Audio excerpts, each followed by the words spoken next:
নমস্কার। উপস্থিত সকলকে আমার আন্তরিক প্রীতি, শুভেচ্ছা, ভালোবাসা, বড়দের শ্রদ্ধা ও নমস্কার জানিয়ে প্রত্যেক দিনের মতন আজকেও অনুষ্ঠান শুরু করছি। তবে এই অনুষ্ঠানটা দেখছেন ভারতবর্ষের পশ্চিমবাংলার কলকাতা। আমার নাম জ্যোতিষী শ্রী বিবেকানন্দ। এই মুহূর্তে আমি অনলাইন চ্যানেল অর্থাৎ ইউটিউব চ্যানেলে রয়েছি। যখন টিভিতে বসতাম, অনেক চ্যানেলে বসতাম তখন। এখন তো লকডাউনের পর টিভি চ্যানেল কমিয়ে দিয়েছি। চলছে বিভিন্ন জায়গায়, রাজ্যের লোকরা দেখতে পাচ্ছে, ভারতবর্ষের বিভিন্ন প্রান্তে যায় না কেন? ওগুলো স্যাটেলাইট চ্যানেল। তা মাঝে মাঝে কখনো দুপুর 1টায় প্রোগ্রাম, কখনো রাত 11:30টায় প্রোগ্রাম, কখনো সন্ধ্যা 6:55 প্রোগ্রাম, ও রেকর্ডিং করা প্রোগ্রাম। একদিনে গায়ে 2-4টে রেকর্ডিং করেছি, ওটাই ম্যাক্সিমাম চলে। ইউটিউব চ্যানেল করার পর থেকে আরও চ্যানেলে যাওয়াটা কমে গেছে। তাহলে আমাদেরকে এখনো আমার নাম করতে গুগলে গিয়ে সার্চ করে দেখবেন সিবি কর্ণাদি, প্রচুর চ্যানেল প্রোগ্রামগুলো সব চলে আসবে। তা ওগুলো একটা সোর্স, কিন্তু যে জিনিস অনলাইন চ্যানেল যেটা একবার আপলোড হয়ে যাবে সেইটা আর কখনো কাটবে না, যেটা আমাদের টিভি চ্যানেলের স্কোপ ছিল না। টিভি যেদিন যে প্রোগ্রামটা হলো সেই প্রোগ্রামটা চলেই গেল, নষ্ট হয়ে গেল। কখনো ও সিডি নিতাম রেকর্ডিং করে, তার জন্য পয়সা নিতাম টিভি। কিন্তু এখন সমস্তটাই অনলাইনে থেকেই রেকর্ড হয়েই থাকছে।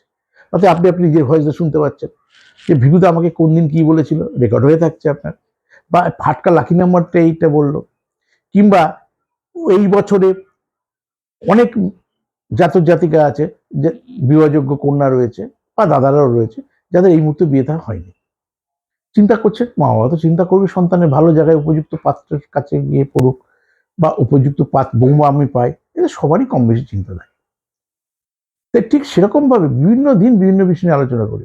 এইগুলোকে জানতে গেলে, বুঝতে গেলে আপনি চ্যানেলটা সাবস্ক্রাইব করুন, লাইক করুন, ফলো করুন, শেয়ার করুন এবং প্রিয়জনদের সঙ্গে শেয়ার করুন। তাহলে বুঝতে পারবেন কোন দিন কোন বিষয়, যেটা আপনার কাছে গুরুত্ব নেই সেটা হয়তো কারোর কাছে।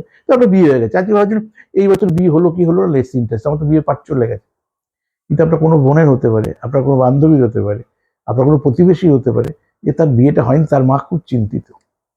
এই প্রোগ্রামটা শুনলে যে কোন রাশি বা কোন লগ্নের ছেলেমেয়ের বিয়ে হবে, তার মধ্যে যদি এই জাতিকা থাকে হয়তো উপকৃত হবে। ওই কারণে বলছি, যে প্রোগ্রামে আপনার দরকার নিজেদের সেভ করে রাখলেন, অন্য লোককে শেয়ার করে রাখবেন। আর সবসময় হোয়াটসঅ্যাপে লিঙ্কটা শেয়ার করে রাখবেন, তাহলে আপনি পাঠাতে পারেন ভবিষ্যতে। আসুন প্রোগ্রামের মূল আলোচনায়। সেই কথাটা বললাম, পোস্টার থেকেই বুঝে গেছেন যে এতদিন যাদের বিয়ে হয়নি তাদের কিন্তু বিয়ে হওয়ার সম্ভাবনা। তাহলে কোন কোন রাশি বা লগ্নের এই 2024 সালে বিয়ে হওয়ার সম্ভাবনা রয়েছে?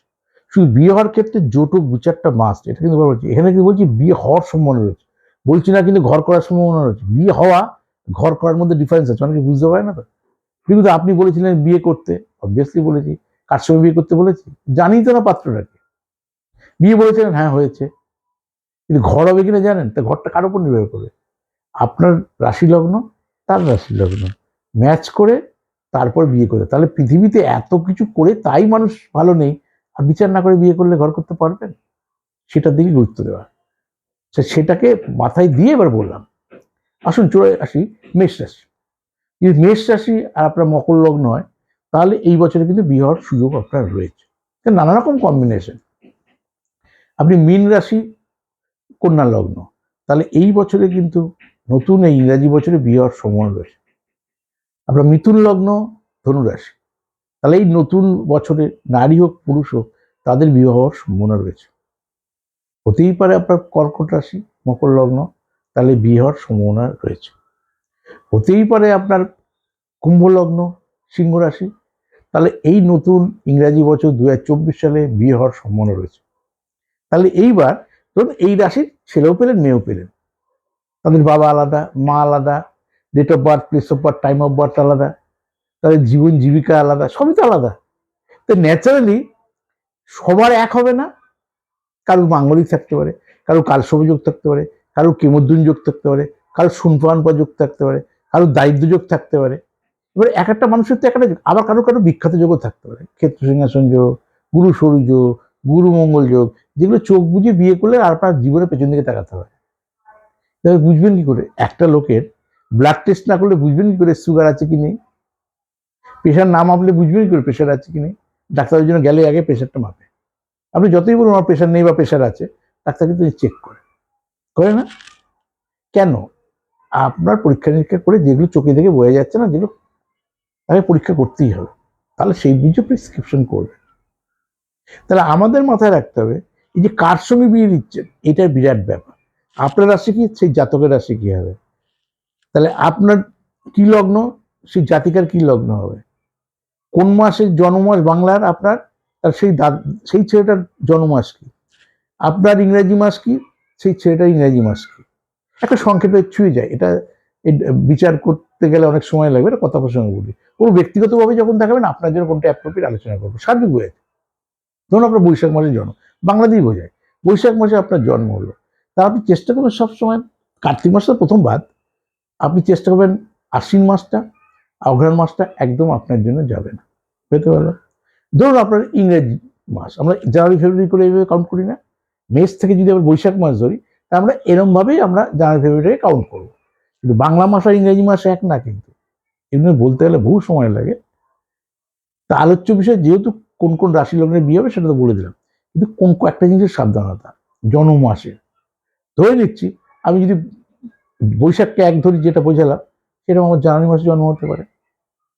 তাহলে জানুয়ারি মাসে, জানুয়ারির সপ্তমকে জানুয়ারি ফেব্রুয়ারি, মার্চ এপ্রিল মে জুন জুলাই, তাহলে আগস্ট আর জুন মাস না হয়, জুলাই আগস্ট যেন না হয়, জানুয়ারি পয়েন্ট অফ ভিউতে এরকমভাবে কাউন্ট করতে হবে। ধরুন আপনার রাশিটা মীন রাশি, তারপরে কন্যা রাশি, কর্কট রাশি চলবে না আপনার জন্য, এরকম এই জায়গাগুলো তখন প্রতিদান করে ফেলেছেন, বিয়ে থাওয়া রেডি হয়ে গেছে, সব ছেলে দেখে ফেলেছেন, উপায় নেই, ছোটখাটো কিছু সমস্যা রয়েছে সেগুলো প্রতিকার করা যাবে।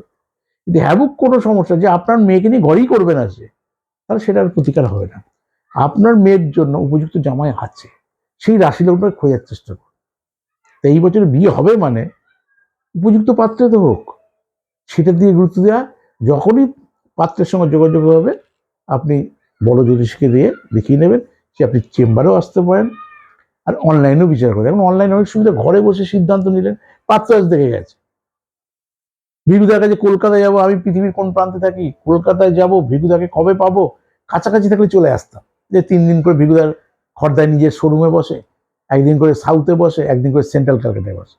দূরের মানুষ সঙ্গে সঙ্গে তার নাম, বাবার নাম, মায়ের নাম, সব প্রথম অক্ষর, কত নম্বর সন্তান, আর নামের স্পেলিং, আর পুরো জন্ম তারিখ, সাল, সময়, এইগুলো নিয়ে যদি কোনো কনফিউশন থাকে তখন দুটো হাতের ছবি পাঠাতে হবে, তাহলে বিচার করে দেবো আপনাকে যে না আপনার জন্য এই পাত্রটা উপযুক্ত বা এই পাত্রটা উপযুক্ত না, অন্য পাত্র দেখুন।